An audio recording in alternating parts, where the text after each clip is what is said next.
about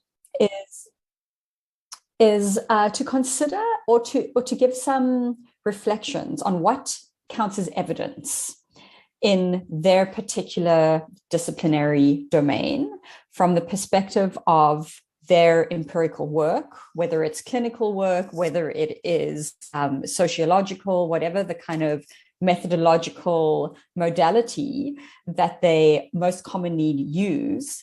What counts as data? How is that evidence assessed as valuable, as compelling, as worthwhile, as some way useful to the academic project in which they are engaged? So in this first round, we're inviting our speakers to kind of both introduce, I guess, what they do, the disciplinary orientation that they take, and the kinds of research that they do from the perspective of the question of evidence and data. So we would like to propose that our speakers kind of speak in the same order each time, just so that we can all keep track of it. And because Tamer is unfortunately not with us, we presume something came up that prevented her signing on, which is a great pity, but nevertheless, we will continue. So we can't begin with Tamer. So the next person on the list is Professor Leila Asmal. So I will invite you, Leila, to kick us off. I know it is not always easy being the first person to get a conversation started, but please do go ahead. We have 3 minutes for you, and I'll give you a 30-second ping just before your time is up. Sure. Okay, thank you. So the question, what counts as compelling evidence? It's a difficult one in psychiatry, because psychiatry is a branch of medicine. I'm a psychiatrist, I'm a clinician, so I'm a medical doctor like all psychiatrists, but I'm also a researcher. And psychiatry specifically focuses on the diagnosis, treatment, and prevention of mental disorders. And it's regarded as a classically scientific field. So when we talk about science, I think it's worth taking a step back and just reflecting on what is evidence in science and what is the scientific process. So the scientific process of generating evidence involves systematically approaching knowledge. And then once you systematically approach the knowledge, you formulate a hypothesis. And then you gather your evidence to test the hypothesis. Along the way, you address your bias. And then ideally, you would refine your knowledge by retesting and looking at different samples in different populations and correcting your original hypothesis and honing it. So the premise of science is that you should be, and the generation of evidence in science is it's meant to be unbiased and impartial. And the evidence that is generated should be generated in a systematic way and should be able to be replicated. And as a mentor once said to me, science is a competition of ideas, not of people.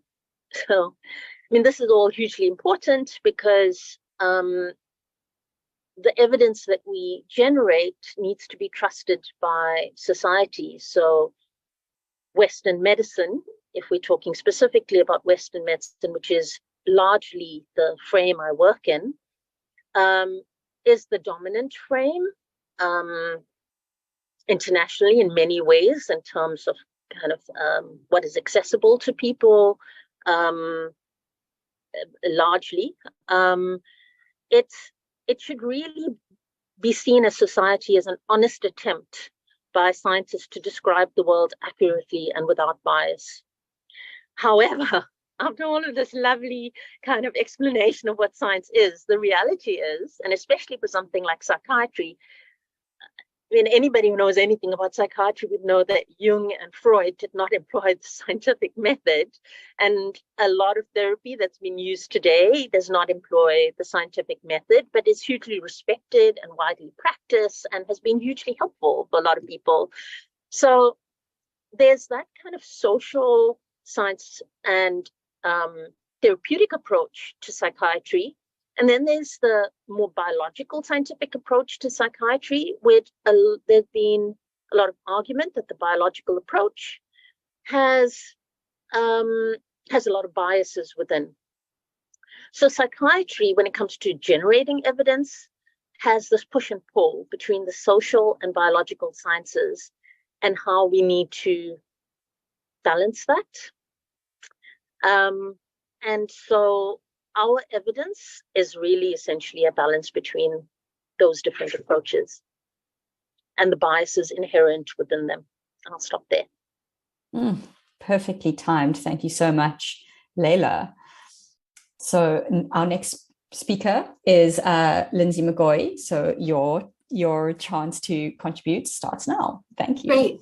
Thank you so much, Mahita, and thank you to Anna and Fumani for the organizing of this. So the question was very interesting to ask us to think about what counts as evidence in our own disciplines. And I realized immediately I had a challenge there, because I, as a sociologist and a qualitative sociologist, and also a social theorist, one of the objects that I study, and I'll talk a bit more about this in a minute, is how evidence is produced and how different political and social and economic actors use evidence in order to meet different ends. So I study sort of evidentiary regimes in practice and the types of power and domination that are bound up in that. But that's a different question than the question of what is convincing evidence in your own discipline. So I wasn't sure if the organizers wanted me to talk about what sociologists see as convincing evidence, or what I study, which is, for example, what economists hold up to be convincing evidence in different areas of social life, or what philanthropists hold up to be evidence of the success or lack thereof of their own giving practices. So I thought I'd briefly try to talk about both and link them together. So in my field, I would say in ways we are pretty ecumenical when it comes to evidence in comparison to other disciplines, in that sociologists, and especially European sociologists compared to the States, where I think things are a bit more positivist in the States, and certain types of quantitative evidence are really at the top of knowledge hierarchies. And if you've got big data sets, you're seen as much more convincing than sociologists who study experiences or who draw more on qualitative evidence or social theory. But I'd say in the UK, there's a little bit more openness to qualitative data being convincing. But even then, there are limits. And I'll try to speak about those limits in just my brief last minute while linking it to my overarching interest in ignorance studies. So this term ignorance studies is used to talk about the ways that often the absence of evidence can be a political goal for different actors who don't want to have to basically be accountable for the negative effect that their actions can have on different groups. So in the past, often people saw power and knowledge as very linked. So the more that a state knew about different subjects, the more they could control them and potentially dominate them. So the goal of legibility, as James Scott talks about, it was a key goal of governing actors, knowing more about subjects through different types of census taking, for example, often to be able to punish different groups more for different types of activity that were apparent.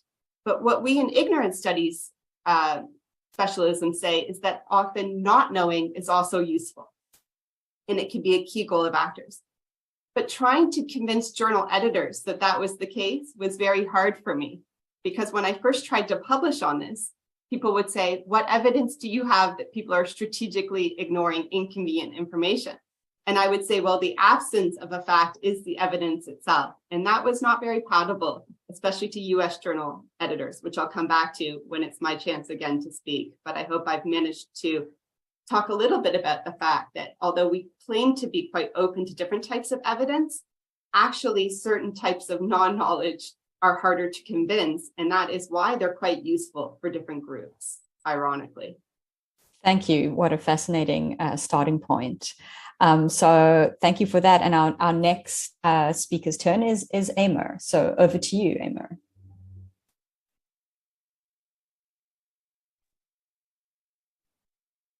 Hi, thanks so much to Anna and Mahita for inviting me and organizing this session, and for Mani as well for your work on the tech and organization. I'm really nicely placed here after Lindsay, actually, as a cultural and political geographer, because we share that social science kind of background. And my area of research over the last decade has been looking at the ongoing impacts of colonialism and how they're intersecting with the impacts of climate change in frontline communities in the Pacific.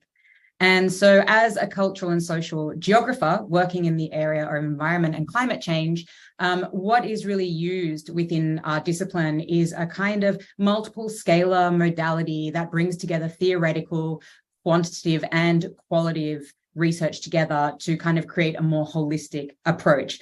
This is contentious. This does not always happen. A lot of people, as Lindsay was saying, I am in the UK, and there's still, at least in the climate area, a heavy concentration on quantitative data sets. So pulling data from different kinds of sensing technologies around the world to collate what is understood as, the impact of climate change, the climate data. And what I really bring into my work, which I think a lot of geographers do, is ethnographic work around this as well, because what we really see is that climate change is not a one-size-fits-all thing. There are really differential impacts happening in different places, and people's experiences of those impacts also can contradict what the quantitative data is saying. So for instance, in some of the work that I've done with people on the island of Nauru, people's anecdotal stories and memories and experiences sit in really sharp contrast to what the data that is gathered through sensors is actually saying. So people's lived experiences of what they're experiencing is very different to what scientists are saying is happening. And so the question of compelling evidence becomes really messy in this kind of scenario, because you have people that are kind of saying, well, we need to found what we're saying on, this kind of long range global data that we're collecting. And then there are other people that are arguing, well, also ethnographic evidence counts here as well, so we really have to bring this in together. Another thing that is really oftentimes missing from the quantitative data are the different ways that people are responding to climate impacts, and also in some cases, engaging in activities that might kind of trouble what the sensors are picking up. So for instance, in places like, Fiji or Papua New Guinea, where people are detonating dynamite within their own coral reefs to kind of access fish and things like that, that is having an impact that the quantitative kind of data resources can't actually pick up on. So it's really an issue, I think, in geography in this kind of work to bring those different forms together and to try to find a way to balance them to see more nuanced perspectives. So yeah, it's a really tricky thing to answer within my discipline. Thank you so much, Amer. I'm already so thrilled by all the contributions being made. So Alexander, it is your turn next. Please do go ahead. All right. Thanks so much for having me. And Mahita, Anna, thanks for having me. And I'm definitely falling more here on the side of Amer and Lindsay with some of the similar issues. So I have a background, or I have a PhD in social anthropology. I end up doing a lot more with geography, and I would define myself more as a political ecologist. And I think what's really maybe important to this is the understanding that objectivity is impossible. So this idea that, and obviously this goes back to Michel Foucault and the order of things, in terms of really looking at how epistemologies and the ways we look at the world are highly constructed in terms of whatever humans are doing is going to always have some kind of bias or subjectivity. And so this is what's really scary right now for me, is actually how what's being passed off as objective, whether it's in quantitative data models or even what data is being collected, is highly concerning in terms of what's being claimed as objective and normal. And it's not at all. But as a political ecologist, this comes out of actually responding to ecology that tried to claim to be objective, engaging in kind of, doing the best it can through being objective and all this and that. But political ecology says, no, this is completely subjective. This is political. And political ecology, with the kind of off the cuff definition, is, it's looking at the political and the ecology and the ecology and the political.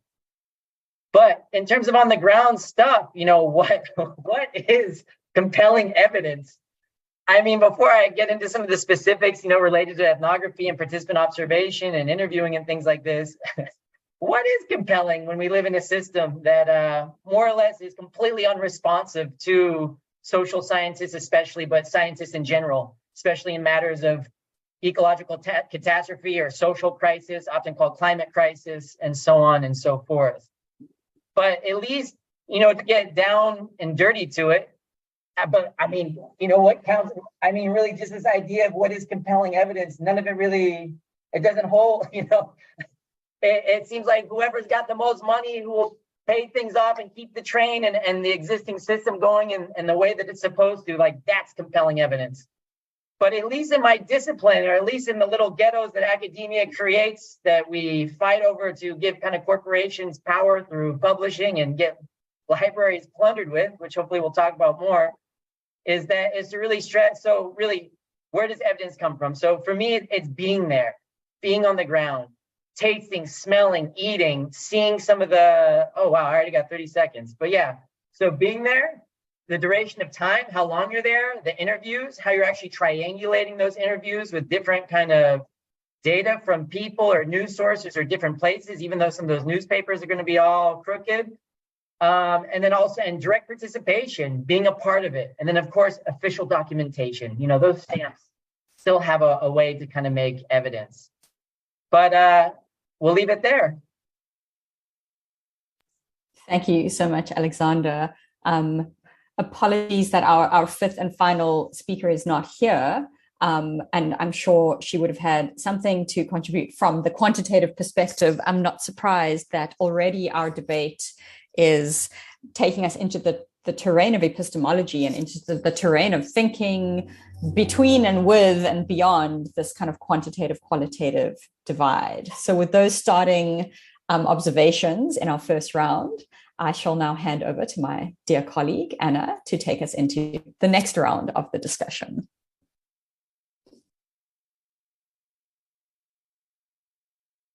Okay, great. So also because our quant representatives are now outnumbered on our roundtable, if anyone in the audience does come from a quant perspective, please feel free to add some other insights that you might have. I mean, this is for everybody, but we are conscious that we had meant to have more of a mix than we now have. So please do feel free to add things from your perspective. I've seen some of my colleagues pop in who I know have some interesting methodological approaches. So please don't be shy in the chat.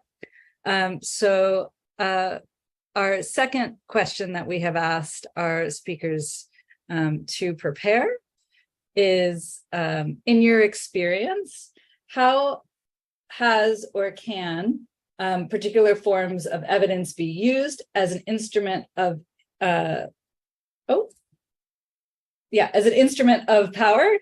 So in this first in round two, we are thinking about power kind of from the top down, which I think Xander just gave us a nice intro to what we mean by top down power. So yes, so I'll go back up to the top of the list and we'll turn to Leila. Okay, great, thank you. So I so appreciate what Alexander said, and I'd also like to speak to what Lindsay and I were talking about. I'm in a field that has been dominated by a biological approach over the past 40 years or so, which has largely been quantitative. And this is problematic, and I'm speaking from a low middle income country perspective. This has been problematic for a number of reasons. I mean, it's entering the millennium, 90% of the global population lives in low middle income countries, but only 5% of our mental health research in the high impact journals, the ones that actually matter in terms of change and practice, only 5% of the evidence comes from low middle income countries. And I think that really speaks to the bias towards quantitative research, and also the bias that is inherent in science and in the approaches that scientists use within science that goes largely unrecognized. maybe more so recently, but largely unrecognized. So, you know, at a very basic level, quantitative research is expensive. It's biologically based, often has sophisticated analyses. It's requires a fair amount of technical know-how, statisticians, grant writers, because it's so expensive. And it's really gamified towards high-income countries. And if you're going to try and do something like that in a low-income country, you are going to end up with small projects and small sample size or qualitative study that's going to be published in a low-income journal that's not really regarded as good medical science. I mean, I'm being reductionistic, but it's certainly not going to hit the level as of a large quantitative study.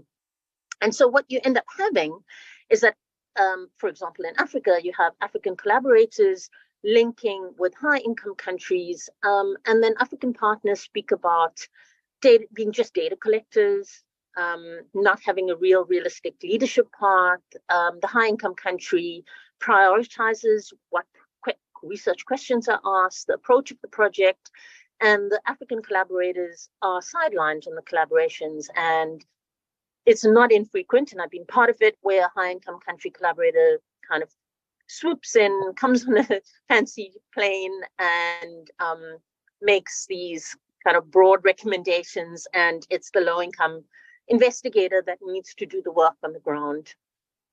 And so this is an accepted and unspoken about status quo, because if you do speak about it, the leverage is so little as a low-income country scientist. When only 5% of the high impact journal articles get published from your countries, you kind of have to toe the line, otherwise you're just not going to get there.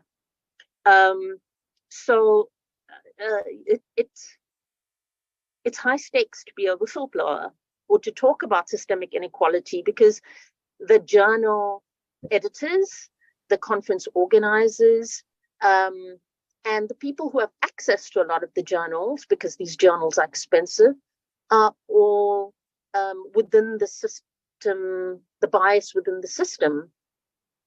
So it's really hard to stand up and speak out about it.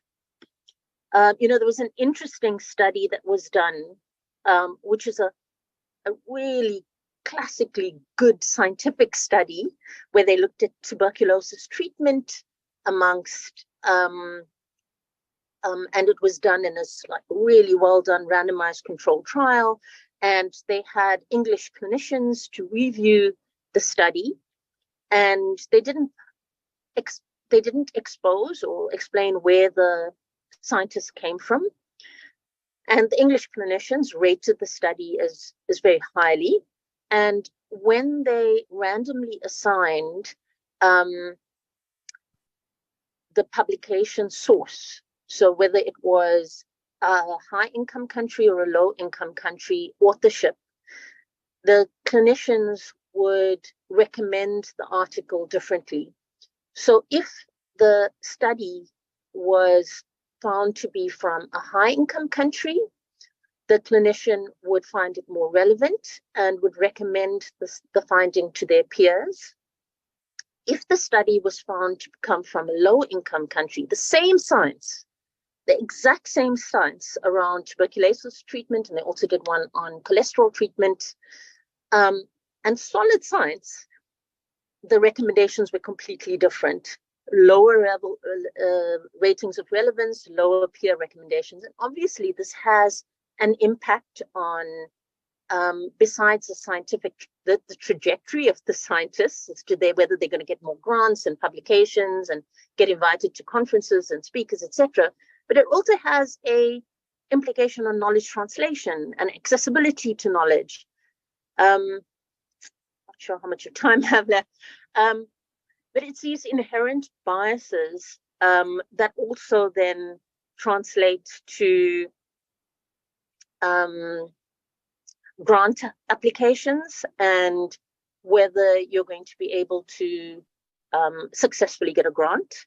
So your ability to get a grant, if you look at one of the big medical scientific grant agencies, the National Institute of Health, the biggest recipients of grants, the recipients do not speak to the health needs of the population, as you see from the unmet needs of America. NIH is American. The people who get the grants are people who've received grants before. And the people who allocate the grants are people that come from inherited privilege. So science in itself may be limited in terms of its biases, but the actual workings of science is a different story. Thank you. Thank you for sharing the richness of that experience and overview. So it's also particularly resonating because I'm in the middle of writing my first NIHR grant as someone who is not coming from the health world. And let's just say it's been very eye-opening. So over to Lindsay next. Thank you. So how is evidence used as an instrument of power in some of the things I look at? Well, I think I'll try to relate my response to Leila's incredibly rich discussion by talking about one of the actors, the social actors I've studied in the past, is the Gates Foundation, the Bill and Melinda Gates Foundation. And I carried out a long-term study of this philanthropic institution before there was a wave of recent conspiracy theories that emerged around Bill Gates and the perception that he was directly potentially trying to harm people through different sorts of actions surrounding vaccine production. So I want to speak about sort of how evidence can be used in unintended ways beyond those that you mean to project and how people can seek to have accountability for that. But the reason why I was critically concerned about the Gates Foundation is because I felt that no one was talking that extensively about one of the main concerns that Leila just raised, which is that when the Gates Foundation got involved in global health funding, they directed the vast majority of their research grants towards recipients who were in so-called first world or developed nations. So it tended to be Ivy League recipients at some of the most well-endowed, lucrative institutions in the West who got all the money. And I suggested that that was hugely unjust. I wasn't the sole person suggesting this. Many people were, but if they tried to speak up about it, they were then at risk of losing potential funds from the institution itself. So it was very hard to speak truth to power about some of the inequities that were inherent in the Gates Foundation's funding model. And if you ask the foundation leaders themselves, and they were eventually pressed about that, Gates would give an answer that was very similar to what Leila described one of her mentors saying to her, which is that science should be a competition of ideas and not people. And so the response from the Gates Foundation would be, we fund the best ideas, and they tend to be at some of the most cutting edge research institutions, which just happens to be in the West, okay? So they would say, we're not trying to pick winners, but we are following the science and funding the most cutting edge science, not realizing that they are replicating the very power imbalances that they proclaimed to be trying to ameliorate through their philanthropy.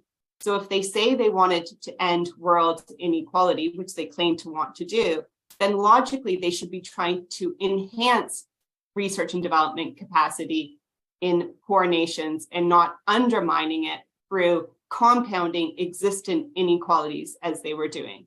And as much as people tried, and many people in the global South tried to make this clear to the Gates Foundation over the years, it has largely fallen on deaf ears. They have not been interested in listening to that critique. So I think our critiques of the Gates Foundation were valid, but unintentionally, they also fueled a lot of extremist perspectives on philanthropic activities in general and led to the perception that essentially there are shadowy pockets of people who are trying to control world events in ways that tended to respond to very problematic anti-Semitic and other types of tropes that can be very dangerous and are dangerous at a time when different types of hate crime are growing. So in a counterproductive way, I worry that my own work on ignorance studies has an obvious sort of conspiratorial logic to it, because it suggests that some of the most important types of power are not visible to certain actors. So when you start to talk about invisible power, you lend credence to conspiracy theories that sense something is awry with global health politics or with world politics, but can't quite put their finger on what. And so it leads to a lot of speculation. And I think that speculation is necessary in some ways, but it can lead to extremist reactions, which can fuel the very violence and inequality that I'm interested in trying to combat and to challenge. So the ways that my own evidence has been used as a tool of division in society, and I know that some of my own critical concerns about the Gates Foundation have been used that way by different right-wing actors, is concerning to me. So evidence is not something that you can ever fully or should seek to have control over, but that's a reality that you have to try to be cognizant of when your evidence base circulates in the world in ways that you're not always happy about yourself.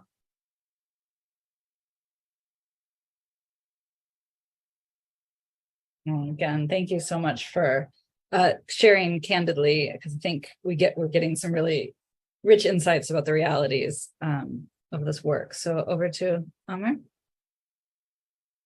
Yeah, thanks. Oh, it's such a delight to come after Lindsay and Layla. Honestly, it's like such a fantastic kind of trajectory. And I wanted to pick up a bit on what Layla was saying in terms of the way that quantitative data is collected, and to kind of expand on that a little bit in terms of like the climate research on the Pacific and the ways that qualitative data, like ethnographic data, kind of faces some of the same pitfalls and some of the same concerns, and is also used as an instrument of power. So, you know, I mean, as I was saying before, like in my field, like we use both, right? And the data sets are presented as objective, and there really isn't all of that much work being done about how and why the data is produced. So how it's generalized despite local differences, where it's collected from, and very importantly as well, the geopolitical relationship to this. So, you know, a lot of researchers in this space, particularly in the Pacific, and I'm sure elsewhere in other frontline communities as well, turn to ethnographic data to kind of try to offset some of these issues, right? But one of the things, like what Layla was talking about, what is very rarely kind of interrogated in the Pacific climate space, and I'm talking specifically about researchers coming from outside the Pacific, so non-Pacific, predominantly white, Australian and European and American researchers coming into the region to talk about climate change.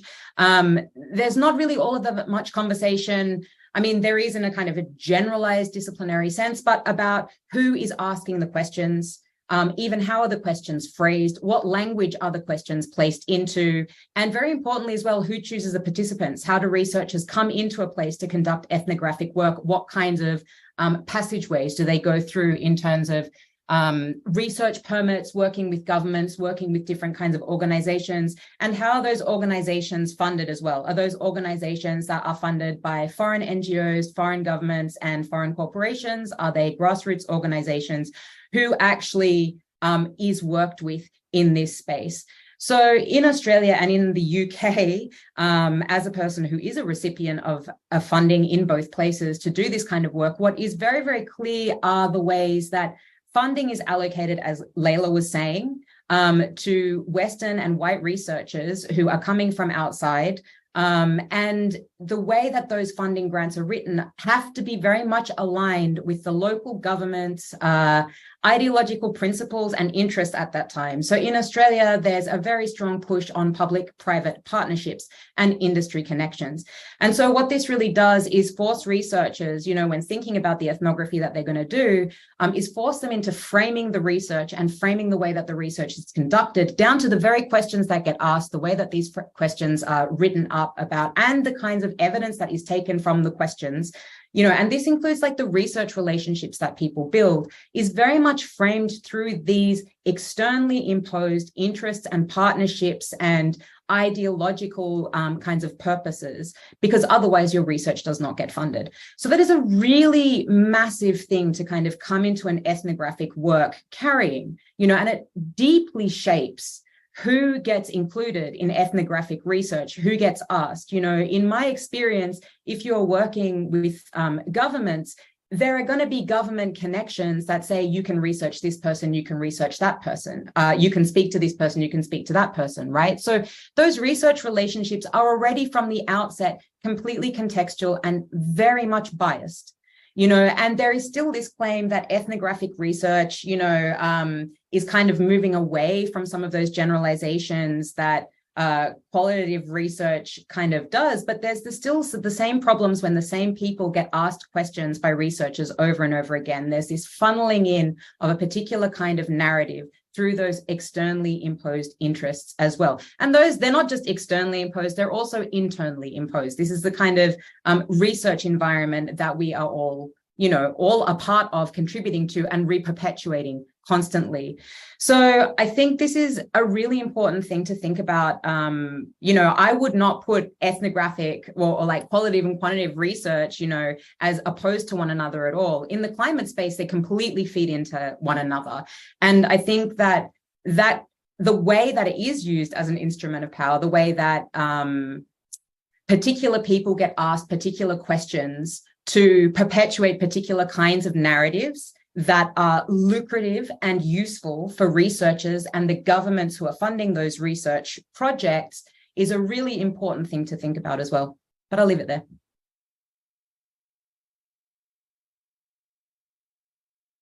I'm up.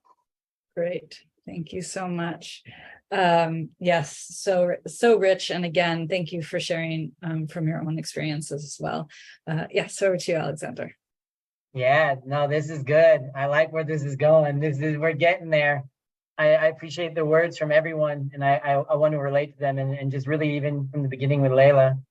I mean, it's a class system, and it's a global class system that is deeply racialized, and it's it's kind of crazy what even props up the university and academic knowledge production at this point. Like, really, it just comes down to hunger, debt, kids, and addiction and dependency on books and all sorts of other things that I'm surprised. Yeah, I'm really surprised there isn't more being done to really radically reshape these things. But yeah, and Amer and everyone's, and Lindsay, you're talking and raising such fundamentally important questions that I feel like are constantly swept under the carpet and not addressed. And I have so many concerns and issues that resonates with me. But to try to answer the question, I've worked in some different durations, 9 environmental conflicts related to infrastructural development, often with low carbon infrastructures, often wrongly called renewable energy, often with wind or energy infrastructure, also mines, coal, copper, lithium recently. So I've worked in a lot of environmental conflicts. I've definitely wedded myself and have been close and prioritized the voice of autonomous or insurrectionary kind of fighters, whether indigenous, farmers, or, autonomous of some type. And in terms of what I would describe my whole career being dedicated for generating knowledge to actually protect habitats, the waters, the trees, the soil, and to kind of really provide an overview of what's often hidden by companies in terms of their financial flows, or really specifically their strategies and tactics used to divide and conquer communities through social development, through green rhetoric, through media advertisement, or through the different kind of repressive strategies between riot police or assassination and things like this. And I feel like that's a lot of all a researcher can really do, is to generate the best kind of information and knowledge that is trying to uncover what powers are trying to hide. But there's a lot of other things you can do in support of knowledge to actually support ecologies and people. But, how does this work as an instrument? I guess I don't really believe in speaking truth to power, as the story goes, as the saying goes. I don't think that works. I think power is well aware what it's doing, what its objectives are, and it's not really, even if it doesn't know, it's not particularly concerned with the harm that it causes. But I am really concerned with actually speaking to people and to kind of spread these things. But unfortunately, I feel like at best with a lot of my work and other people like me, we use the lens of counterinsurgency warfare to actually apply to peacetime scenarios and to actually understand environmental conflicts. But a lot of what this has done has just generated new bureaucracies, new caveats. Corporate social responsibility has turned into environmental government standards of this type, where free prior informed consent that aren't legally binding and that really are changing definitions. So I feel that from a top-down approach, a lot of the knowledge that I generate is actually just creating more procedures and just adding on and creating caveats to continue the existing by different means, or just with a new bureaucratic arm or committee to check a box and decide this, despite the endless hours of comments and answers where people are fighting and rejecting these things. So I don't feel so positive about that. But maybe to relate to Lindsay, I've done a lot. I'm someone who I say that, we need to stop using the word renewable energy. It doesn't exist. We can call it low carbon infrastructures. We can call it lower carbon infrastructures. We call it wind generation, wind extraction, solar, hydrological extraction. There's ways we can be more specific. But to call it renewable is to completely ignore the reality of the impacts and the situations, and also a criteria of trying to understand what is sustainable or renewable. But what happens, as I said, I've worked in coal mining, I've worked in copper mining, I'm not trying to pick sides, but I've seen my work also used by different kind of hydrocarbon sectors, or some types of advocates in there trying to use my work to actually support hydrocarbon extraction. And the key thing for me that I stress to really cut through this is that everything is based on hydrocarbons right now. Everything has a complete supply chain. So there isn't these so-called renewables versus fossil fuels. That's not how industrial supply chains work. Not to mention the crazy accounting procedures that justify these things with national borders, even how carbon accounting's kind of taken up. But I imagine I'll be going over my time soon. But yeah, I just can't stress enough that the amount of issues and the way that research is being kind of played off as objective, and just the non-responsiveness of not only our own departments, but universities, and of course, public policy with very serious issues. And really, I go so far as to say is not a single government is taking environmental or climate policy seriously and really trying to understand what the problems are.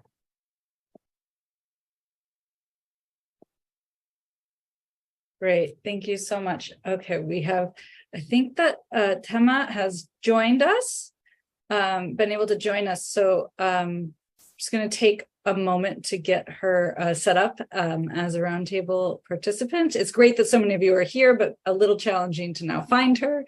All right.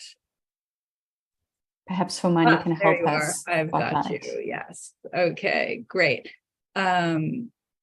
Okay, Tema. So let us know if I think we'll just have a little introduce you interlude again and tell you where we are in the dialogue, and then see if we can have you come in. You should be able to now. I've just made you a co-host to see if your video is now working. Okay, great. Can you all hear me? We can. Lovely. Okay, I'm going to spotlight. Oh, someone's done it for me. Fantastic. Okay, so we had done round. So again, this is. Oh, we've lost you again. No. Oh, you're there. Sorry. Okay. No worries. I'll just reintroduce you. So this is Tema Monroe-White, the academic director of the Campbell Center for Data Analytics, with expertise, among other things, in racial equity and STEM. We are on round 2, and just coming to the end of it, so it's a great time if it's, I realize, impromptu for you, but to have your voice on that. And feel free if you want to weave in a little introduction to who you are that would have been in round 1 to your answer here. So this was the question about how forms of evidence are used as instruments of power. Oh, fantastic. Yeah, so I apologize. I thought I had the time right, but I might have been a little late. But this is I really love the questions overall, and excited to be a part of this conversation. So in fact, I'll tell you, I was just in a meeting yesterday with some folks from the National Science Foundation, which is our primary funding agency for federal funding on science and technology research. And we had a similar discussion in terms of what is evidence? How do we justify claims? And so I was like, this is such a timely workshop and gathering. So power. So one of the things that is for me very prevalent in the US context, and I won't go into more of my background, but yes, I study race and STEM and racial equity issues in STEM, and particularly I've been interested in data science, data analytics, and artificial intelligence, and why who we are shapes what we know and what we produce in those fields, right? So your racialized and gendered identity, among other identities, is what drives the kinds of questions that you ask, the topics that you express interest in, at least as we're finding in our research. And how I see that manifest with respect to power is like power is often used to manipulate. So in the scholarly publication space, which is where I'm going to really ground this conversation or this particular set of comments, what I've seen is that the scholarly publication landscape benefits and amplifies and showcases topics, questions that relate mostly to the majoritarian view of the world. That is a very hegemonic view, mostly white male. Now, we did is we matched this to author identity to topic space. And we did this for one of our studies. I'm sorry, I don't have the link in front of me, but it's a PNAS piece called Intersectional Inequalities in Science. And in that piece, what we found is that author race and gender identity map very closely to the topics that they study. And even when you hold for discipline, right, in the same discipline, same topics as one another, that say, for example, I, as a Black woman, if I were to produce a paper or a series of papers on the same topic, right, same keywords as a white male in the same journal, my paper would be cited less on average, right? So when we think about how power manifests, how does it show up in scholarly literature, in science?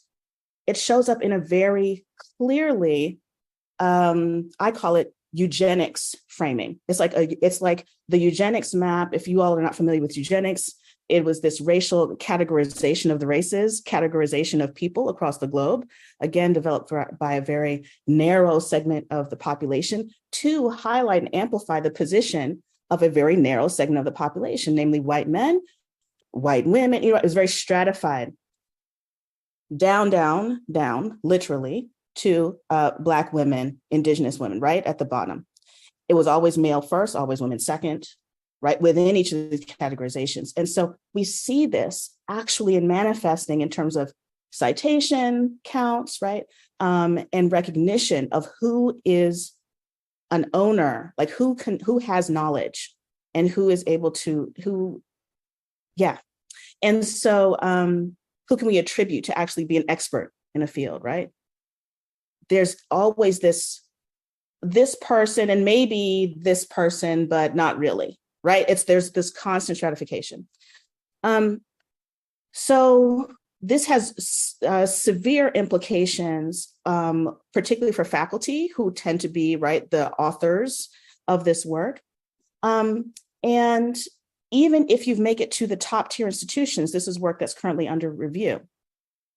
We expanded on this initial study to look at institutional affiliation, to say, okay, let's say that you've made it to the higher echelons of your field. You are at the most prestigious, right, institutions, a Harvard, right, a Yale, you're at the top tier.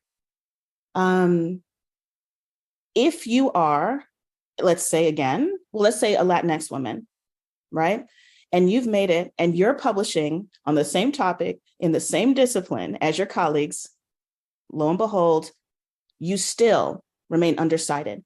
And any difference that you might have experienced between being at a lower ranked institution and that higher ranked institution is dampened because of your gender and race and ethnicity identity. So even when you make it to the top, you're not benefiting the same. You're not experiencing the gains in the same way. So that's how power manifests. Power manifests in a structural, very structural way that maintains this structure throughout time. This was over a 10-year period we looked at. We're expanding this study. But we tried for the life of us to find a way that this did not show up, right? In to say, oh, okay, well, when you make it to the top, then okay, it dissipates, right? Like, okay, then you're starting to see more equal because you've proven yourself. Now you really do care. Because I've gotten those questions before. What if you really just aren't, a real scholar and that's not really your focus? So that's why your scholarship is cited less. You're just not as serious about it. Okay, so you can't tell me someone at Harvard or Yale or something like that is not serious about their scholarship. I shouldn't have to make that defense, but you see what I'm saying? And so we still see these findings. So it's just compounded and compounded. So this is structural. And so when it becomes structural, the onus is not on the author, it's not on the scholar, it's not on the faculty to address the issue. It's systemic. And when it's systemic, there's something else that has to happen at the leadership level to make change. All right, I hope I did not run on too long. Those are my comments on round two. Thank you again for the fantastic question. Great. Thank you so much. I'm not sure if you were here for that full round, but it fit very well with the other perspectives that we got, while offering another unique take based on your research, which is fantastic. And we've shared it with everyone. And I think I'm going to be teaching it as soon as possible, as that sounds really interesting and such a nice way of concretizing something that I think a lot of us, right, experience, if for those in the audience in academia, right, like we experience this when we're organizing events or when we see events being organized. But it's incredible to have this piece of research like that to help and that makes me think a little, which maybe we'll come back to in Q&A, but about when the power of quant, or the power of quantifying something like that, and how it then becomes evidence, I might want us to return to. So I'll turn over to Mahita, who will lead us for round 3. I am so enjoying this conversation. Thank you so much to all the colleagues who are here.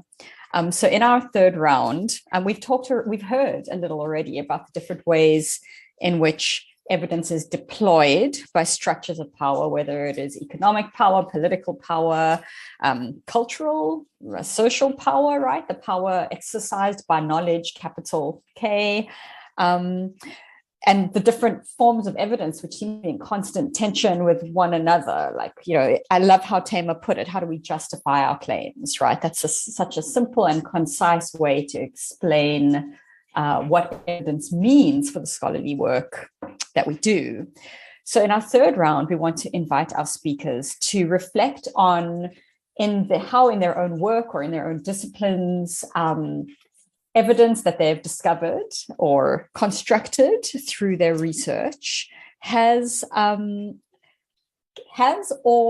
potential to be integrated into methodologies, forms of practice that can dismantle the kinds of structural inequalities that have been described so well, I think, from all of the different perspectives and all of the different disciplines present in the Zoom room in round 2. So we'll go in the same order again, starting with Leila. So over to you, Leila. Thanks, Mahita. And I'm glad this is the last question, because I'd like for us to end in a hopeful way. So I've been involved in scientific research for over 15 years. And as a person of color living in a low middle income country, researching schizophrenia, which is very underfunded, I've never been more excited about research being produced. And I think that's because the conversation we're having now is a conversation that's been happening in other spaces, in science, in intersectoral collaborations that I've been involved in. And I think there's a movement happening. And one of the most exciting things that I've borne witness to is the empowering of individuals and communities to be active agents in generating knowledge and shaping research agendas. And this is really challenging in something like schizophrenia, which is what I research, where people often have many challenges to their capacities, their intellectual capacities, their functional capacities, their ability to engage.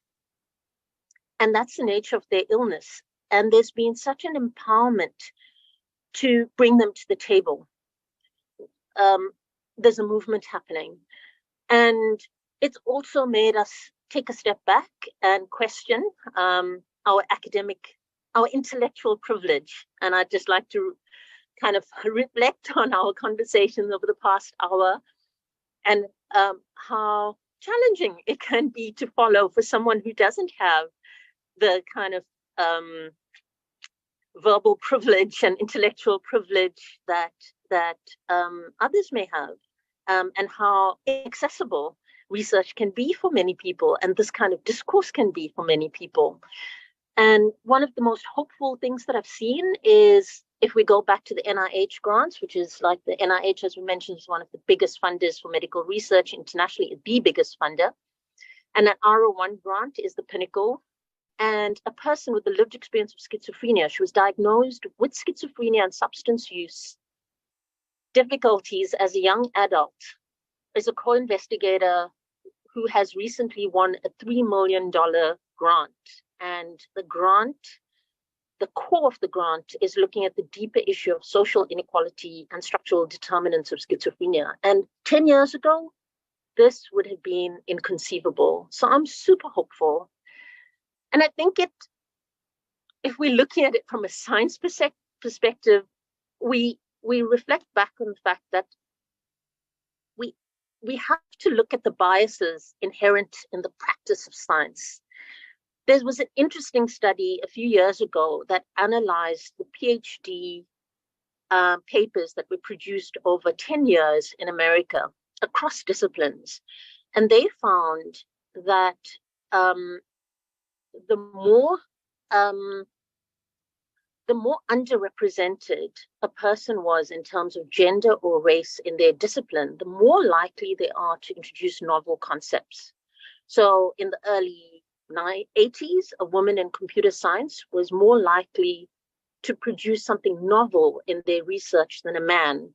A man in nutrition was more likely to produce something novel compared to a woman. A non-white in sociology would be more likely to produce something novel. A man in psychiatry, less likely to produce something novel. And this is fantastic. It means that diversity, bringing diversity to the table, brings novelty, and it brings better science.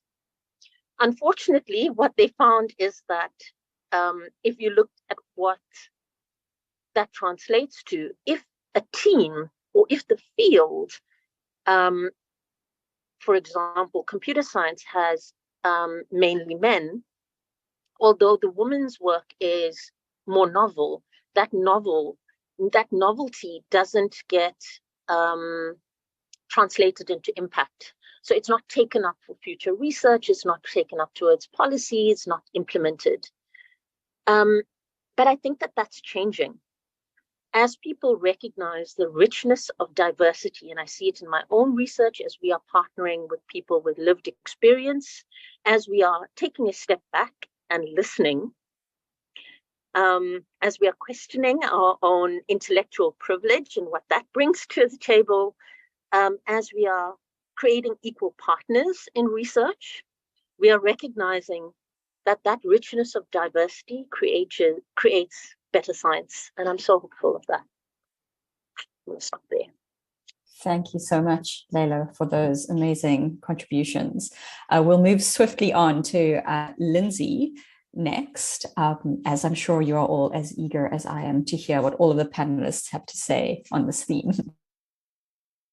Thanks. At first, I thought I couldn't conceive of points I could make that would be as hopeful as Leila's, because I am I feel more despair currently about some of the negative implications of efforts to actually improve upon the realities of the inequities that we're dealing with. And those negative implications include some of the unintended effects of criticism that I raised a minute ago. And yet Leila did inspire me to feel more positive, especially at the end when you made that really compelling point about something that is talked about a lot in epistemology and philosophy, which is, sometimes referred to as standpoint epistemology, but it's the idea that seeing things from different perspectives in no way voids the effort to achieve objectivity, but actually strives towards more possibility of it, because you start to correct for the blind spots of those who only see life through a very narrow perspective based by their own cultural privileges or racial privileges or class privileges in the past. So this is not the absence of objectivity, it's actually striving towards a better definition or reality of it. And that said, I see constantly, the higher I get in my own field, I'm the incoming head of department, I've just been shortlisting for job candidates, the reality of how often lip service towards diversity results in the exact opposite. Because even if you manage to have a more plural field, often I realize, for example, I'll speak candidly about my own institution, we just shortlisted for 2 jobs, and most of our candidates on paper who we shortlisted came from the global south, which in some ways is great. What trajectory did they take to reach us though? They studied at elite institutions in the West, and that gave them the imprimatur of sort of acceptability that then made them more eligible for us. It guaranteed to us that they had the linguistic fluency to speak with our often very poor students at Essex. We have at Essex it's a disadvantaged county in the United States. Our students often come to us as first generation students. They struggle with things like sometimes even the sophistication of their own levels of literacy. So we know that language issues are a reality we have to grapple with, and communication amongst our staff is a priority. And the imprimatur of studying at an elite English university often gives that candidate that leg up. So let's be realistic about it. The so-called effort towards diversity leads to class biases that tends to privilege people coming to us from poorer regions who are at the top of the class hierarchies in their own nations. And even to speak of that is a taboo, because it's admitting that you look for these type of characteristics. So I think the only hopefulness that I see right now is 2 things. And one of them sort of takes on board Tema's very compelling presentation, but actually tries to play devil's advocate for a bit, because what Tema is faced with on trying to rationalize the excellence of the research of people of color at Harvard or Yale, she said, well, you're not going to tell me someone that Harvard and Yale is not serious about their research. Well, that's true, but we have to challenge the idea that they know more because they are at Harvard or Yale. So we have to, at the same time, validate the importance of people of different racialized backgrounds. We have to advocate for full access and opportunity and a destabilizing of the people who have white privilege or class privilege, and to push them off the pedestal without amplifying the voices of other elite actors who reach those positions, because that amplification then rationalizes the false belief that somehow knowledge at Harvard or Yale is sacrosanct when it's not.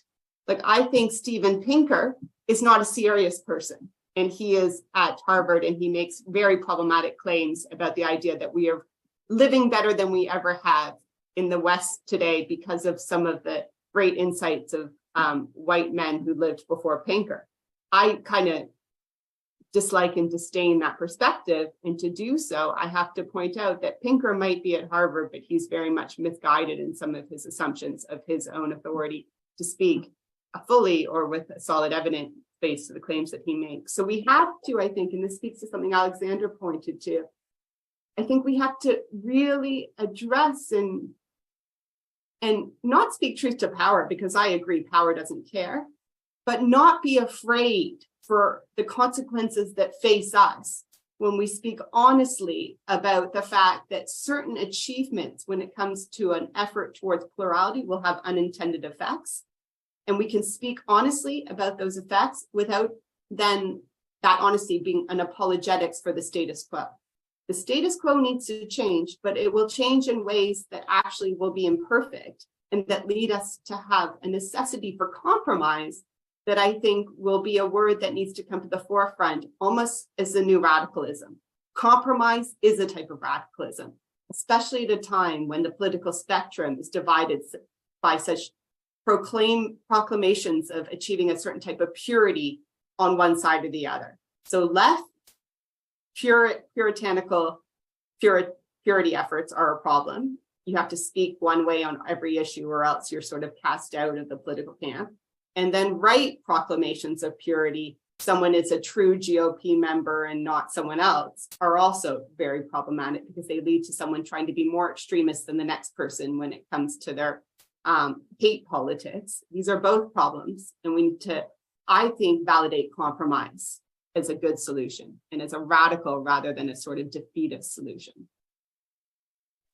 Thank you so much, Lindsay, for those very thought-provoking contributions. So now it is over to Amer, your chance to share. Hi, thanks so much. Such fantastic things to think with, especially around this issue of what stories and who gets validated to be a knowledge holder and to contribute to discourse in what particular kinds of ways, and these issues around class and social difference, which I'm going to come to in a minute. But I wanted to start this section by saying, I'm not going to speak to my own ethnographic work and that my ethnographic work's been used, but I want to speak to the ways that ethnography is used in Pacific communities to advocate on behalf of themselves and intervene in climate policy and quite importantly here in gender policy as well around climate change through ethnographic kinds of methods. So, in the Pacific, as in many regions of the world, very little work has been done about specifically the climatic and environmental impacts on transgender and queer people, the ways that climate change is impacting those communities specifically. And there's this one fantastic group that I have worked with called Diva for Equality based in Fiji, which is a transgender and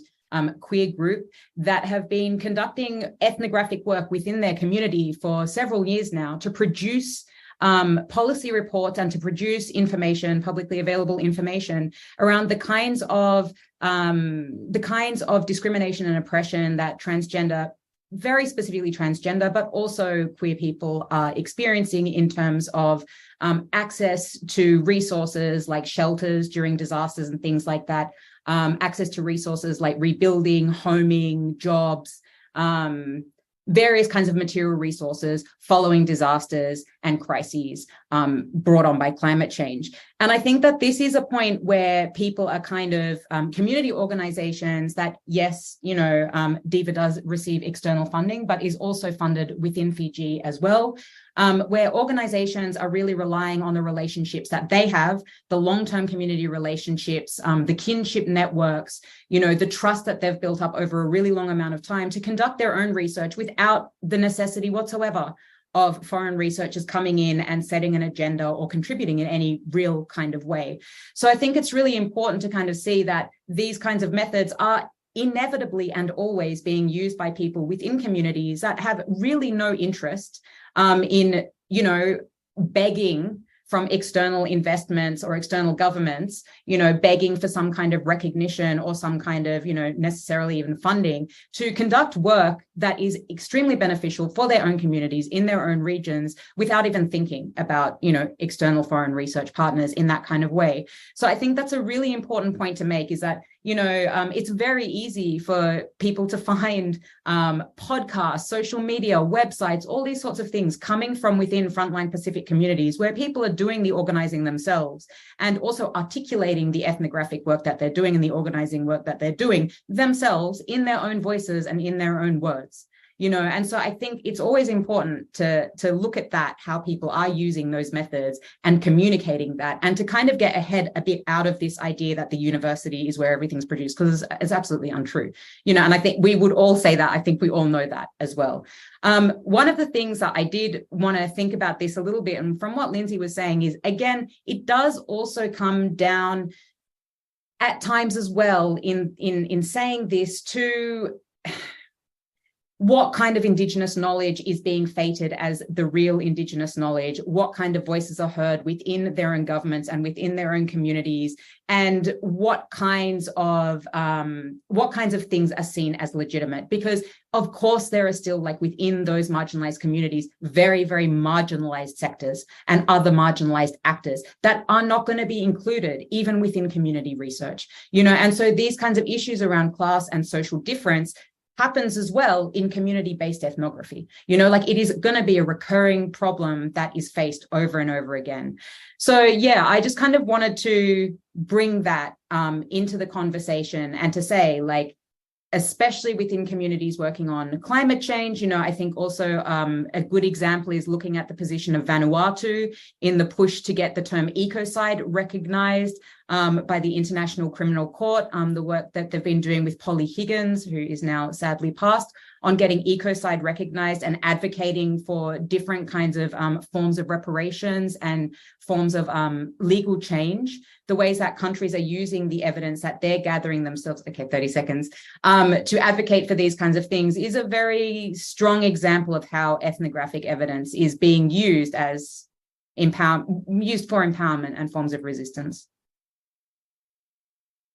Thank you so much, Amer, for those contributions. So we have two speakers left in this round. Alexander, it is over to you to give us your views on how evidence can contribute to resistance. All right, beautiful. No, great words from everyone. I really appreciate it. And it really resonates with me what Lindsay said, and it's kind of, what constitutes diversity in terms of what's being put there. And I guess as a teacher, it has always been a problem where I was like, we've got the different gender, ethnic quotas going on here, but somehow I feel like they're all from the same gated community. I feel like it's the same thing. And like, everyone wants to be in the critical kind of resistance classes, but like, how come no one took an active part in resistance before this or to engage in the struggle? So from a teaching perspective in England or in a Scandinavian country, I had that same feeling of just kind of, the boxes are checked, but somehow it's still the same. But in terms of research, and maybe even speaking to the last point, in terms of actually, like I described in the last section, that I feel like a lot of my work creates new bureaucratic kind of things and hoops to go through to create more kind of box checks to encourage participation, sustain things, education, sustainability, participation. I mean, these are all in military manuals as ways to actually sustain occupation. And go look at a counterinsurgency manual. You're going to see a model for occupation that uses all these same buzzwords in development. And I work at a development institute, which I still am. But I mean, I would just say this is a code word for neocolonialism. But I guess kind of speaking to the point on ecocide, when things are usually even things that one wants to see brought in and to be fought against, the same way Hillary Clinton used LGBTQ rights as a way to justify invading Iraq or Afghanistan, I actually worry the same problem is going to happen with ecocide. And I work in genocide studies. I worry that genocide's the new reason to justify something, and then all the climate youth who never cared about all the different indigenous and radical environmental struggles before them will be clapping because of different social media algorithms and so on and so forth. Again, maybe a bit cynical what I'm saying, but so I mean, I'm not so hopeful, but at the same time, I've done everything in my power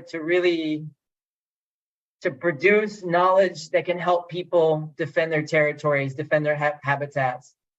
I've tried to make those things open access. I give endless amounts of talks for free and squats, social centers and different places like this to encourage its outreach, to have those conversations, to hopefully, to give people the tools that they need to kind of do what they need to do. But at the same time, it feels rather limited. I'm not particularly happy about it. I'm kind of at the point where I feel that universities are an obstruction to social change more than they are spaces for them, even though that's very ironic, right? These are the spaces we're supposed to have deep ideas and have good conversations, but somehow we turn into bureaucratic student pushers, graders, fighting for grants, all the things Thema told us about, which are horrendous. I've never even gotten a huge grant. I've actually been blocked through personal conflicts. They just blocked me despite matching all the metrics and everything times 10 and teaching impact and all this. They just wouldn't let me do it there's a whole process undergoing for this, but we can do what we can, we got our obligations to ourselves, to our friends, to our hearts, and we got to do what we are within these institutions and where we stand.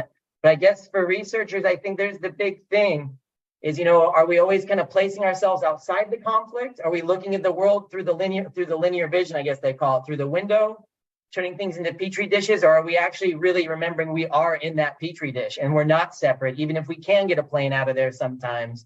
And, this really comes into a relational conversation. And I guess behind every conversation is, our politics and our vision and what we want to have there, and you know, what we're going to do and what that means. And yeah, I think there's space for universities and researchers to really help to create and widen space inside and outside universities and to really make social change. But what is social change? What is diversity? What are the politics you're trying to create? You know, are rather serious. What are radical? You know, what's the word radical actually mean? What's this code for? So it's, yeah, I think these definitions matter in terms of actually the visions people want to create. And hopefully there'll be more space for people to breathe and to have unmediated actions. And for me, I guess behind everything I do is I want to see increased qualities of relationships amongst people, with trees, with rivers, with our surroundings, so we can really actually get towards something that's actually socially and ecologically renewable, and not this crazy garbage that's being sold to us constantly and being justified through these different models and epistemologies and ethnography as well, that is just really just inundated with these kind of subjectivities that are really just trying to hold on to a job and just speak the party line, or to just be critical, but critical in a way that is so painfully accepted and just creates a new kind of hoop to jump through. But okay, with that, thanks so much everyone for all the amazing comments and the concerns. It's really, that's actually one of the nicer things. Thank you, Alexander. I think both you and Amer have raised an important point about how it's not just resistance that evidence potentially needs to contribute to at the moment. It's actually questions of survival and defense of some kind of way of life. So with that, over to Tamer for the last contribution of this last round. All right. Yes. Thank you all again.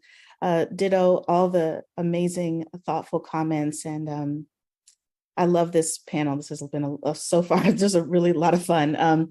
I would say I'm semi-hopeful because I have this tendency to look back. So when I look into historical evidence, right, historical trends, I've seen resistance take place in ways that actually make serious, real change for people in their lives. And so if I lean on that, it gives me something to say, this is not all in vain, and that there's some hope. In some of my work, I am primarily a quantitative researcher, although I do adopt mixed methods.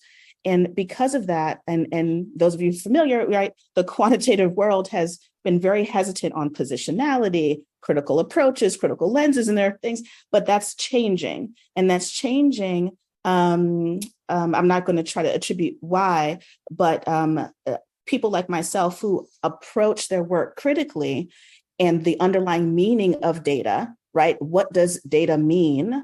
And how is it being used? And the acknowledgement of these power structures that envelop all of our lives, including our scientific lives and our theorizing and our perspectives, right? All of that are starting to find ways to carve out space to experiment with marrying these two approaches, right? Marrying these very quantitative, big data, AI, which we can have a whole nother session just on these movements there, and critical approaches. And so one of the approaches I've termed is emancipatory data science. And so that in that emancipatory framing, what we're doing is saying we're centering the voices of those marginalized, centering the experiences and the logics of those marginalized. And in fact, part of that change, this gets to the people part of it, is getting more people from these marginalized communities, including not just the elitist few of us. And I'm saying us because I think we recognize, right, reflects that we are a part of the elite in that again, that ability to be reflexive. And particularly to Lindsay's point earlier, right, we're a part of that body. So saying, I know my background, I know where I came from. Yes, very privileged. I know I come from a very privileged background. Within that, though, of course, there are different structures and other, right, elements that you bump up against in that journey. But centering the data and voices of those most marginalized to theorize a perspective on the world and working collaboratively, some of the participatory work, I'm feeling like some of the work that you're doing speaks to this, right? Really being in partnership and collaboration with community and using that. And your point is well taken. Research does not just come from insights, impact does not just come from the ivory tower, right? And how do we embrace that? Those of us who are in positions of modest to moderate power can create space, right, to envelop and bring up those who are doing that good work, and we can amplify it. So acts of resistance are happening everywhere, even in academia.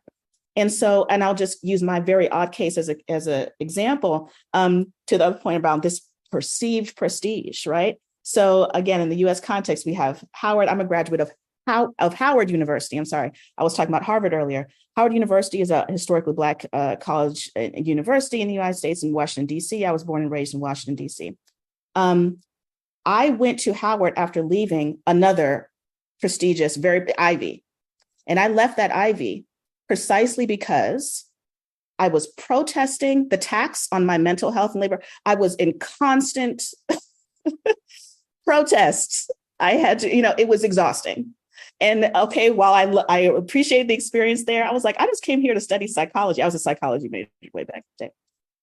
But in that shift, I saw both worlds, right? And as an undergraduate, the uplift and the support that I received at my historically Black college, which was underappreciated, undervalued. Now there's a smidgen of respect that's given to HBCUs because of the lift that they've been doing for the country. But really, they're like, oh, how could you leave? I'm not going to name the other institution. How could you leave? Oh my gosh, what are you doing?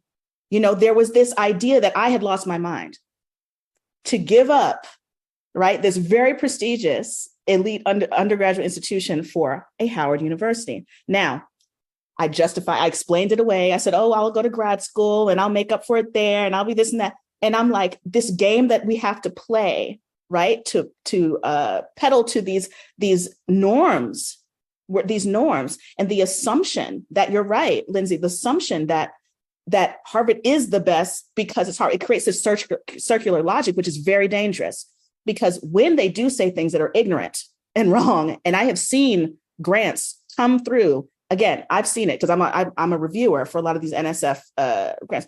I'm looking at them and I'm saying, oh, no. And again, but if you're not there to say no, everyone will be like, oh, it must be great. So I think there are acts of resistance, citing marginalized, minoritized. That means that you have to know, right, where to look for that research and that scholarship. Don't be afraid to do that. A lot of the times what I do is I publish in outlets that are just open access, period, just to get my work out there. I'm an assistant professor. I still have to gain tenure. A lot of people are like, you're being pretty, be careful now. Like, what are you doing? But again, I have to embrace the fullness of who I am at this point and show that to the world and even be an example to those scholars who are coming up in the ranks, right? Doctoral students and the like, who are looking for ways to say, I can be my full self in the scholarly space. If we don't do that and show them as an example, then they're going to leave and they're not going to be in this ivory tower space at all. All right. Thank you. Thank you, Tamer, and thank you to all of our amazing speakers for their contributions in this third round. So much to think with here. I'm having like a full nerd attack of joy listening to all of you. I'm going to hand over to Anna to wrap up, and we will give everyone a chance. Well, not everyone, we're not going to have time for everyone to say something, but if anyone wants to chip in, add a comment, say a question, please do. Your time comes now. Over to you, Anna. Great. Yes, thank you. This was so rich. And I have to admit, when Mahita first pitched this idea to me, I wasn't fully convinced. And I'm so glad that like most of Mahita's ideas, I just say yes, because this was so rich. And I really appreciate you all not just taking the time to be here now, but clearly having taken the time to reflect on these questions and to be so candid with us and so open. And I think echoing what Tamer was just saying about, if these spaces aren't made and we don't talk openly, then how can we continue any of these conversations? So I just have two, they're going to be observations because they're massive as questions. So they're just kind of statements, and they're just going to echo things that people said, but just So I guess the two, and these are also, I am like, for my sins, always trying to be optimistic. So these are both kind of optimistically framed, though I was very grateful for the less optimistic sharing that occurred today. So the first is, I think it would be great to all be sharing more examples of studies and research projects, and whether inside or outside of academia, that are doing really innovative things, combining quant and qual methods and participatory research of some kind, whether that's through like the ways it's done in medical research, where groups work with you. We call it PPI, I don't know, it's always called that. Or if it's through kind of co-production, co-creation, or whether it's through, working with community organizations. So like what are actual, like, and we don't have to answer this, but if anyone knows of their favorite and wants to share it in the chat, I think it would be great to start kind of pulling some of these out and bringing them together through as one of the things this series can contribute. And then the other, I think, as we ended on the last few speakers in particular, this idea of navigating those tensions between producing university and government validated knowledge, whether it's because we're applying for funding or because we're trying to publish in journals, and whether that's because we need job stability and we're going for promotion, or whether that's because we want bigger funds to be able to do bigger kinds of research or to have higher levels of influence. So that whole world that we in our jobs have to navigate, versus amplifying, co-producing, outside of university, which is now, I think, in a way that is quite complex, been a bit co-opted as public engagement and research impact within the university itself. So I think probably all of us here on the panel are the types of people who were doing this before we could actually count it towards our jobs. And so we're now in this strange world where all of these things that we used to do and people thought were like, maybe cute if we were lucky, and otherwise distracting or annoying if we were not as lucky, are now actually things that we can put into our applications. And that's a very strange but opening, I think, time that we are in, just to echo what the panelists are saying. So I guess that's the other thing I'm left with thinking about is particularly in thinking about younger generations of scholars and scholars coming up now, or people not sure if they should get involved in academia or if that's not the right place for the kinds of things that they want to do or change or make.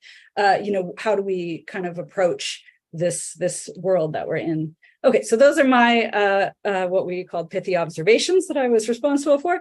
So I will now will take some of the questions in the audience, and what I might do is just kind of stack them, and then we can go to each of the panelists and they can kind of pick and choose what to pull out. So I'll take a couple now. I'd like to go to the one that came, where are my notes? That came in from Claire Lewis, which is, I think, a little bit of a comment. I'm not sure if you're still here, Claire. If you are and want to just ping us if you are.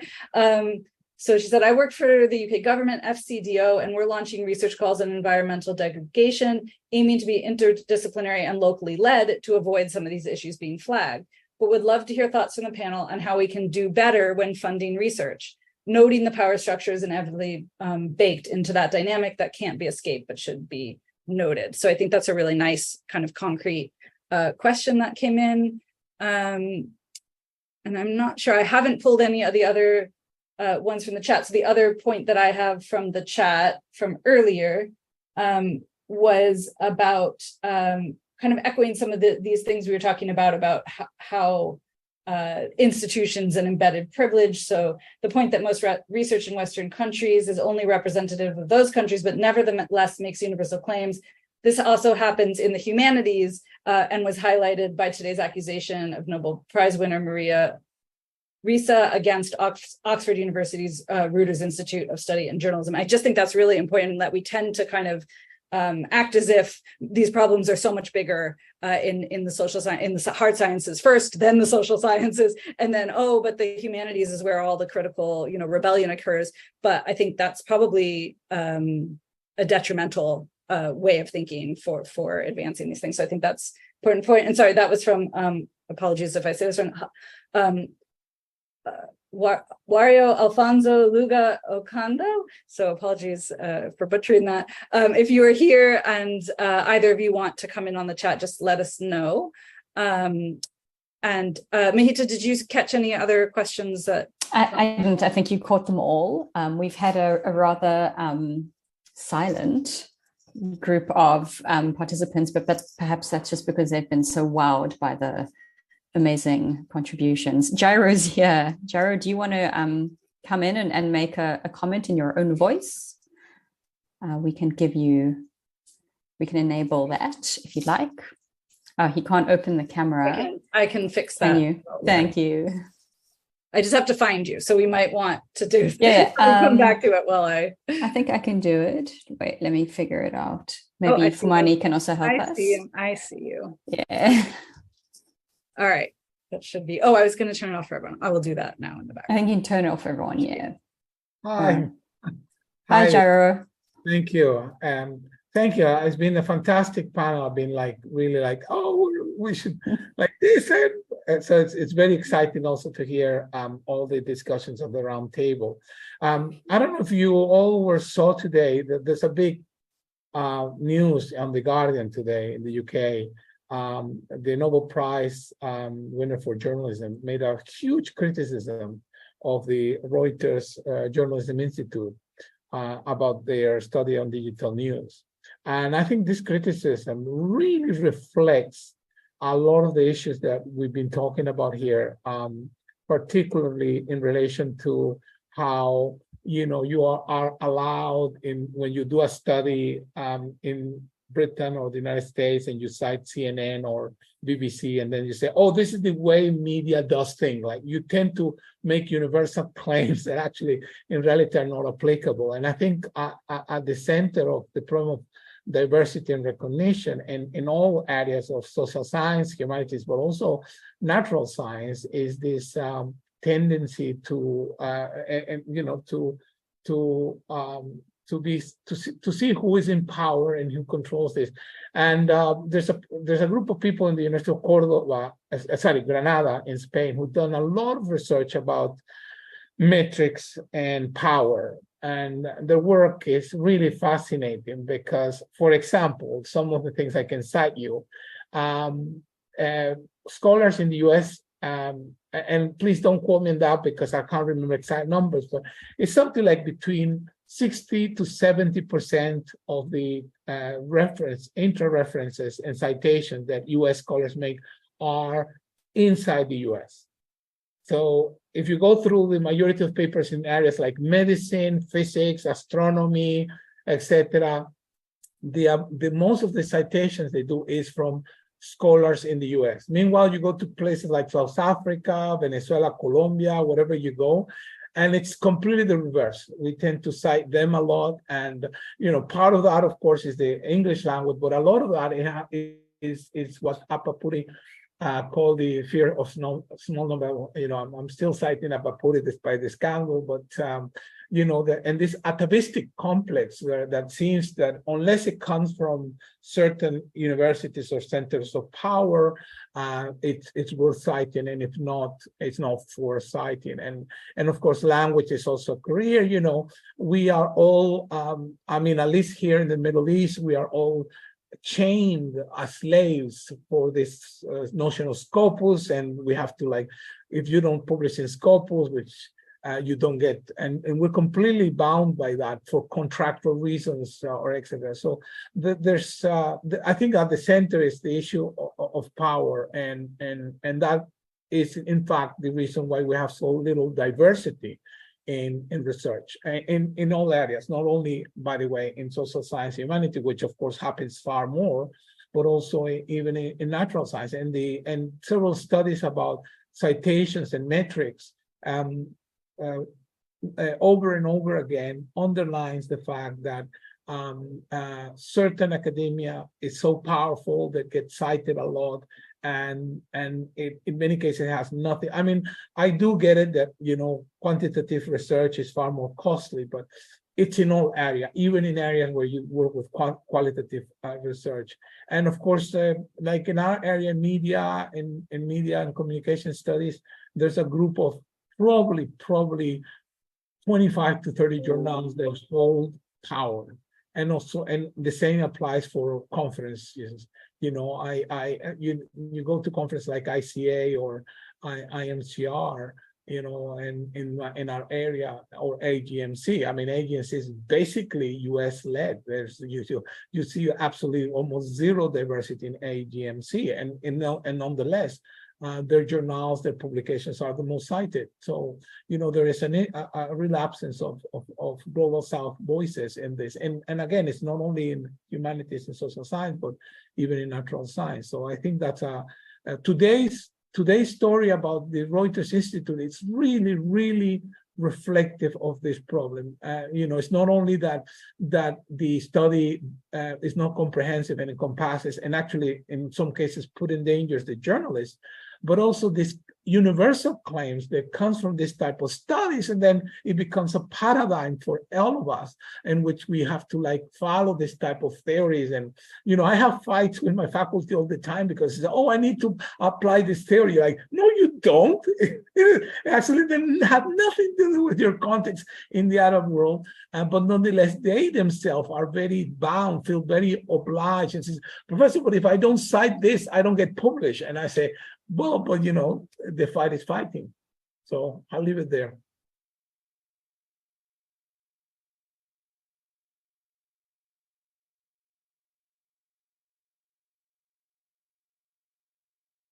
Anna, you're on mute in case you were trying to say something. Oh, no. So we were just, I forgot whether you were or I were hosting the Q&A. It's you.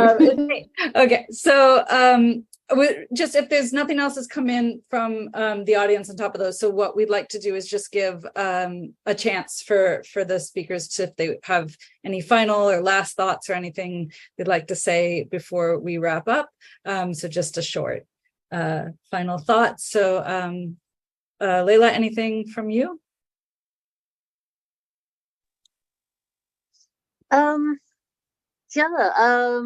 I guess I'm still trying to be cautiously optimistic about the way forward. And seminars like this is what keeps things going, and certainly keeps my optimism going, without being completely eyes wide open to what's actually happening at an institutional level and at a global level and at a community level within my field. So thank you. Great. And Lindsay? Yeah, this might be paradoxical because I wish I was a more optimistic person, but I strongly feel that optimistic language is the way to go to create political change. And on that point, I love Tema's title of one of her papers, Emancipatory Data Science. I think for too long, progressives have been seeding this sort of space of positive, inspiring language to more reactionary forces, like the right's capture of the use of the word freedom in recent years, because I think that increasingly we are overly reliant on a language of negativity and abolition used far too elastically to too many fields that can possibly be useful in order to create change, because it creates so much fear in the minds of different constituents who see funding flows being abolished, who see potential social protections being abolished. So I think a language of emancipation, to me, gives me hope. And I'm really excited to read this piece that was shared on ResearchGate. And I think Tema's point about citation politics could not be more important moving forward, because that is almost the easiest fix to create great change, in my view. And if we can be teaching students that at the very least, then we're on a positive trajectory. So I loved this panel. Thank you so much. Great. Thank you, Lindsay. Amer? Oh, I think we might have I've muted myself. I don't really have much to add at this point. I mean, I think for me personally in the work that I do, and especially as well as what's been said today, the thing that I keep continually emphasizing is that slogan, nothing about us without us. you know, and I think it's really, really important to kind of hold that close to our hearts in all of this, because, you know, as everybody kind of says, we have such a small view of what is actually going on in the world. You know, there are so many things that we have no idea about, and it's, you know, we can't know. But I mean, there does have to be trust and faith that particularly, you know, people will do everything that they can to ensure their own survival, you know, and more than that, their own like thriving as well, you know. And so I think by holding on to that kind of idea that people are doing all of these things, and we just might not know about it, or it might just not be beneficial for us to know, or, you know, a whole range of other things, that doesn't mean that those things, those emancipatory things, those self-determined things, those liberatory things aren't happening all the time, you know. And I think that's something really, really important to note, that we just have a very small view of the world, and that it's always going to be limited, and we can just try to amplify those things as much as possible and turn towards them. Great. Thank you so much. Alexander? Yeah, on my end, I'm kind of with Amer, that you never know the future. There's a lot of things going on, and I would kind of, if I was to take a positive kind of angle, I would put my eggs in that basket, in terms of that you never really know everything is going on. Time spans are longer and shorter and things like this. But I think there are real issues in terms of how, not only how people treat each other, but really the constant and systemic extractivism that is worsening by the day, in terms of how water, minerals, and how they're being dug up, and specifically really with how people are talking about new green technologies and pretend they don't come from these enormous mining chemical supply chains and things like this. So, but yeah, I just, it's been great actually to hear about people's research and what's going on, and to see very different people and things from where I'm normally reading, and yeah, different topics. I'm hearing more from STEM and psychology, so this is good. But everyone, thank you so much. Anna, everyone, appreciate it. Great, thank you. And Tema? Yes, just echo the positive feedback for the organizers. Mehita and Anna, this has been a lovely panel. I didn't quite know what to expect, and I can't wait to dig into the synthesis of this work, because I think there's something that we absolutely need to share with the world, and put a stamp on the points that were made here today. So kudos and thank you. Great. So just back to Mehita to close this up.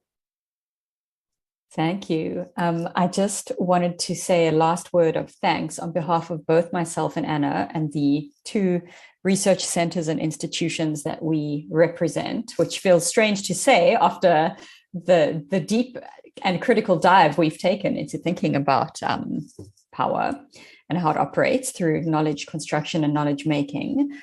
But I think the one thought I wanted to finish on, and I guess this is an ongoing conversation that we need to have, is that I think all forms of science are structures of communication, right? Are practices of communication, and are all completely embedded both within, of course, structures and histories of power, but also in different like modalities of defining what evidence is. So for me, the question of science communication is really at the heart of all kind of ontologies, if you like, of what research is and what knowledge creation is. And I really hope that we can build this roundtable series into an ongoing exploration of the kind of meta-theoretical, epistemological questions that are attendant to the research that we do. And it's been such a brilliant, I think, first step towards that. And just a huge thank you to all of the brilliant experts who trusted us with this kind of experimental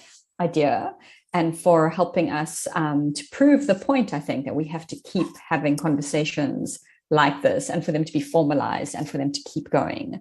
So everyone who attended, thank you for attending. Watch the space, stay in touch, and we will have another one at some point that we will announce. And you can stay in touch with all of our work, both of our centers, both Anna's and mine, at these links on social media.